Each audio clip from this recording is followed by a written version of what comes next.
ඉතින් මේ කල්යාණි ගංගා සංවිධානයේ මට ආරාධනාවක් ලැබුණා අද මෙතනට පැමිණිලා විජේකුමාරතුංග පොඩ්ඩක් සිහි කරන්න කියලා මේ ප්‍රසිද්ධිය පිළිබඳව.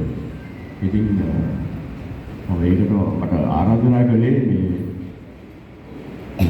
සභාපති නේද ඔය කියන්නේ පාඨක එතකොට චතුරංග සම්පත් සහ මගේ හිත මිත්‍ර චිත්‍රපට නිෂ්පාදක ටෙලිග්‍රාම නිෂ්පාදක සකල දුරේම නිෂ්පාදනය කරපු මේ මහත්මයා මේ මගේ ඉල්ලා සිටියා මේ කටයුතු දෙන්න කියලා.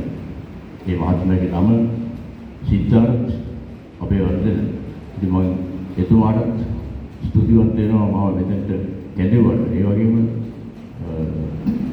චතුරංගට පැමිණ සිටින සියලු දෙනාට මම ගෞරවයෙන් මගේ ස්තුතිය පුද කරන්න කැමතියි. මට වෙලා තියෙන සෙනඟ අඩු වෙන තමයි මට ප්‍රශ්නේ. මගේ චිත්‍රපටයක් දාපු ගමන් හවුස් ෆුල් වෙනවානේ. මේ අදමත් බලන පුතු තමයි වැඩි තියෙන්නේ. හවුස් ෆුල් එක ගහගන්න පුළුවන් නම් මරු. නැද්ද? චතුරංග. ඉතින් මට දැන් මේ විජේකුමාරතුංග ගැන කියන්න යනකොට කොහෙන් පටන් ගන්නද කියලා මට කියන්න බෑ. මොකද එතුමාගේ කතන්දර මගේ වටා විශාල සංඛ්‍යාවක් තියෙනවා. ඉතින් මේ අර එහෙන් මෙහෙන් තමයි හරි අනුපිළිවෙලට නැතුව එහෙන් මෙහෙන් තමයි මට මේ කතන්දර කියන්න වෙන්නේ.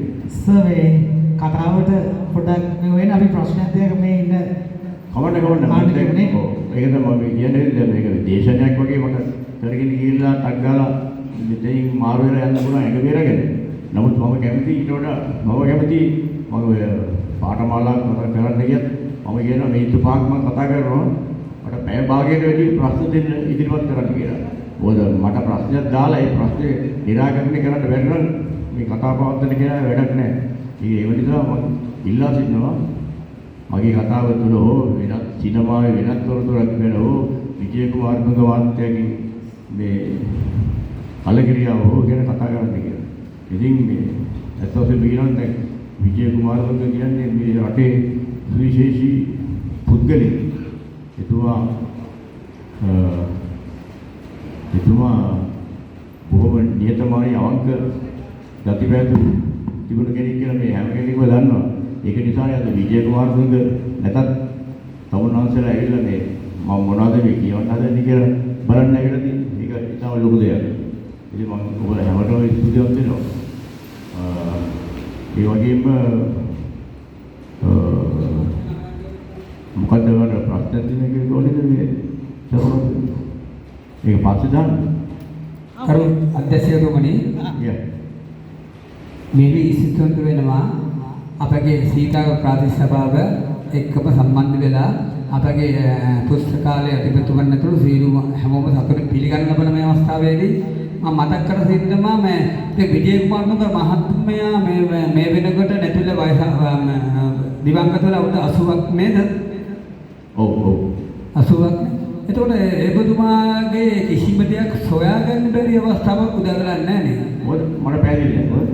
ඒබතුමා නැති වෙලා අවුරුදු ගණනාවක්. එතකොට ඒබතුමා බැද්දේ චන්දිකා බණ්ඩා කුමාරතුංග හිටපු අගමැත් මන්ද හිටපු ජනාධිපතිවරයානේ බැද්දේ. එතුමාගේ කිසිම දෙයක් හොයාගන්න සිදුවිලා නැති කෙන මම මතක කරු අධ්‍යක්ෂකතුමනි. ඒ වගේම මම තව දෙයක් මතක් කර තියෙනවා මම ගොඩතුන ඔබතුමාගේ අධ්‍යක්ෂණයට මම ගරු කරනවා. පීතිරත් අධ්‍යක්ෂණය කරනවා විජේකුමාරතුංගගේ පීතිරා සුදු බණ්ඩා මමයි රජා ඒ වගේ චිත්‍රපටයේ සංඛ්‍යාව මම බලලා තිනවා. ඒ යන මම කියන විජේකුමාරතුංග ඝාතනය වරු අය සොයාගන්න ගොඩක් වැදගත් වෙනවා. ඔය විජේකුමාරතුංග ඝාතනය කරා කියලා හැම ජනමාධ්‍යකව ගියා. මේ කවුද වදන්නේ කවුද මනුස්සයනව මේ ලයනල් රණසිංහ හරියට කියන්නේ රණසිංහ ඉතින් එයාව මෙතන මතක් කරලා වැඩක් නැහැ කොහොමද? එයා මතක් කරලා ඉච්ච චරිතයක් නෙවෙයි විජේකුමාරතුංග මතක් කරනවා නෙවෙයි.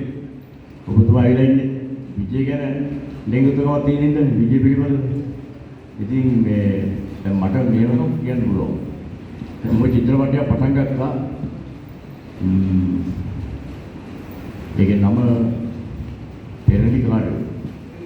පෙරලිකාරු මේ පොඩි වාදකයක් කරන මේ පෙරලිකාරයට එන්නේ ඉස්සලා මට තියෙන ප්‍රශ්නේ මොකද?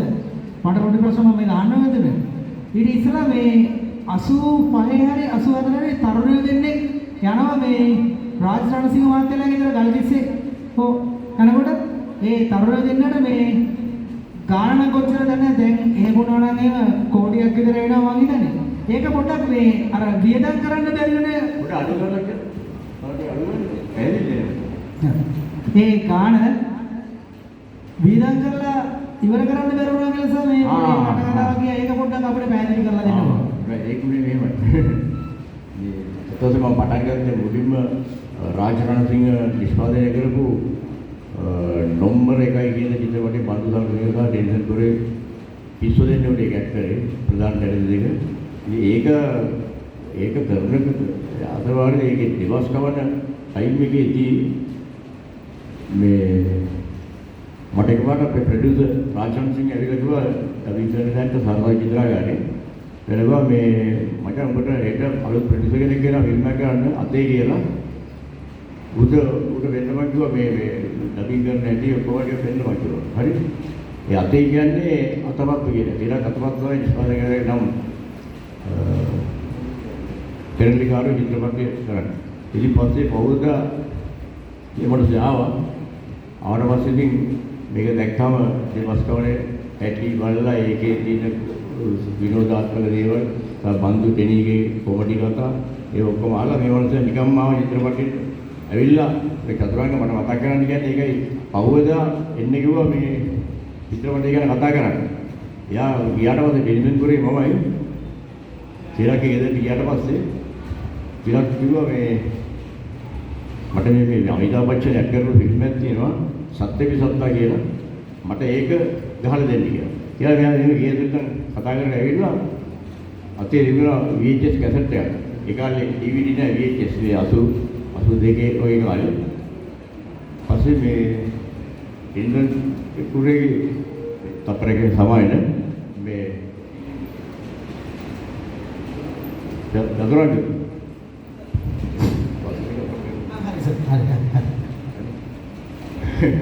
ඉතින් රාමෝනේ මේ සමායන ඊට පස්සේ මේ ටීචර් කුරේගේ සාකොට මටයි රුපියල් 10000 දැන් ඊට පස්සේ මේ චතුරාංග කියන්නේ මතක් කරන්නේ ඒක ගැන කියන්නේ ඊට පස්සේ මම ඇහුවා තිලකෙන් දැන් මොකද්ද වෙන්නේ කරන්නේ හදන්නේ කියලා තපරකින්නේ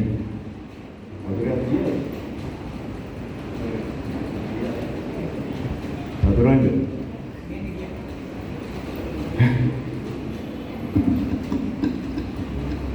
Iya. Agak ya. මේකත් සර් නම්බර් එකේ වැඩක් තමයි. දාන්න.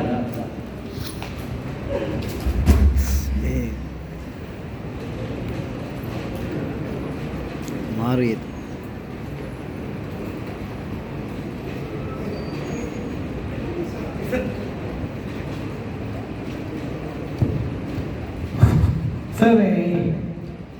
සර් ඉස්සරහට අලුතෙන් කරන්න යන චිත්‍රපටයේ මේ ගොඩක් දුරට මේ ස්ක්‍රීන්